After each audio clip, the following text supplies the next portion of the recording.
எங்களுக்கு ஒரே ஒரு இஷ்யூ தான் மேடம்.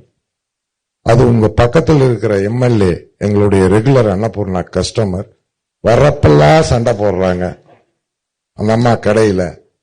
ஏன்னா எங்களுக்கு நீங்க ஸ்வீட்டுக்கு 5% வச்சிருக்கீங்க ஜிஎஸ்டி, இன்புட் கொடுக்கறீங்க. ஃபுட்டுக்கு 5% வச்சிருக்கீங்க, இன்புட் கிடையாது. இந்த காரத்துக்கு 12% வச்சிருக்கீங்க. அடுத்தது பேக்கரியில பாத்தீங்கன்னா பிரெட்டும் பன்னும் விட்டுட்டீங்க. மீதி எல்லாத்துக்கும் அப் டு 28% வச்சிருக்கீங்க. இந்த அம்மா வர வேண்டியது ஜிலேபி சாப்பிட வேண்டியது, அடுத்தது காஃபி கொடுக்கணும், காரம் வேணுங்கிறது. காரத்துக்கு 12ன்னு சொன்னா உடனே சண்டைக்கு வர்றது. இது டெய்லி எங்களுக்கு நடக்குது பிரச்சனை.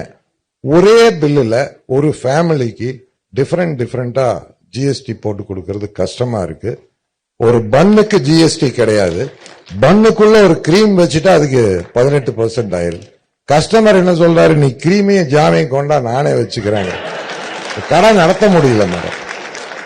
அதனால ஒன்னா எல்லாத்துக்கும் ஒரே மாதிரி ஜாஸ்தி பண்ணிருங்க. இல்லன்னா இன்னொன்னு, இதே அம்மா உங்க எம்எல்ஏ அம்மா தான் இதெல்லாம் பண்றதுங்க. அவங்க எங்க தொகுதியில் இருக்காங்க. கடையில வடநாட்டுல அதிகம் ஸ்வீட் சாப்பிடுறாங்க, அதனாலதான் அம்மா இங்க அதுக்கு 5%, காரத்துக்கு 12 பண்ணிட்டாங்கிறாங்க. நான் சொன்னேன் இல்லைங்க, அப்படியெல்லாம் இல்ல.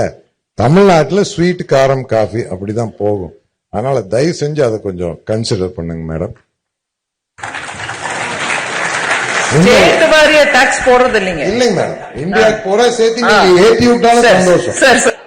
ஒரே மாதிரியே பண்ணுங்க, தனித்தனியா வைக்காதீங்க. ஏன்னா வீடு ஒரு ஃபேமிலி கம்ப்யூட்டர் திணறது மேடம் பில் போடுறது. அது அந்த ஜிஎஸ்டி ஆபீசருக்கு இன்புட் கிரெடிட் எடுக்கிறப்ப ஒரே கிச்சன்ல தான் எல்லாம் பண்றாங்க.